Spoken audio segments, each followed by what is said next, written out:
So today I'm going to break down the lunge. So we have a lot of variations: back lunge, front lunge, lateral lunge. We even have side lunges, which are a little different, which I'll break down kind of the variations. But usually in your lunge, the idea is to stay tall. So starting with the back lunge, I always recommend this for most people to start with because it puts a little less pressure on the knee, which you'll see.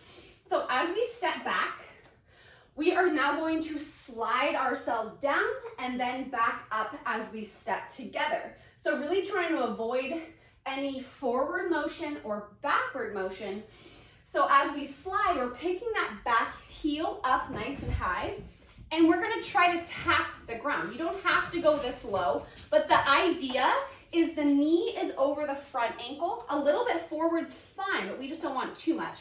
And then that back leg is also about 90 degrees. So the difference between this and this are really where we're looking for. So trying to get more of that 90-degree angle in the knees and the hips.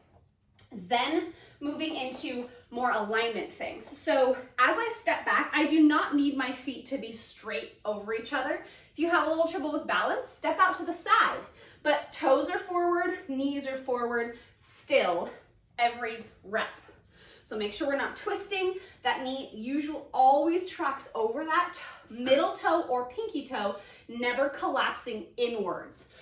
So a few things that I do see, if you have hip issues or not very strong legs or core, is either this fold in the torso, so we're folding our hip, or that balancing, not allowing that knee to come out. Okay, so really check in with those two things, as well as making sure that you're driving through that front heel. You're not putting weight into the toe. Then we're gonna move to front lunge. So your front lunge, you're taking that step forward. Same thing though, I'm sliding down and then you are pushing off to get back up. So a lot of times I can put a little pressure on the knee, but making sure we're not putting forward motion. It's always step, slide, together. Step, good tight core, slide, together. We have a lateral lunge, so I step forward. So on these, even though I'm stepping at an angle, I still want to be able to kind of align my hips. So I'm stepping in that lateral position. What I would do is swivel my back foot to face wherever I'm lunging. Swivel. So that's the great thing about having your heel lifted, is you can really swivel that foot anywhere you want. Same thing with back laterals. Forward, forward. Okay, so my hips are always aligned. Your curtsy lunge, my hips are forward. Knee is forward. I'm not opening or twisting that leg. So really thinking of alignment with the hips, the knees over the ankles, and then keeping upright. The only difference is a side lunge. So when we do a side lunge, we are actually folding our torso, but you're only folding your torso as much as you need to get that good leg bend. So for a lot of people, they're doing this. You don't need to torso fold that much. You only fold as long, okay, my leg can't bend anymore. Now I'm gonna come back.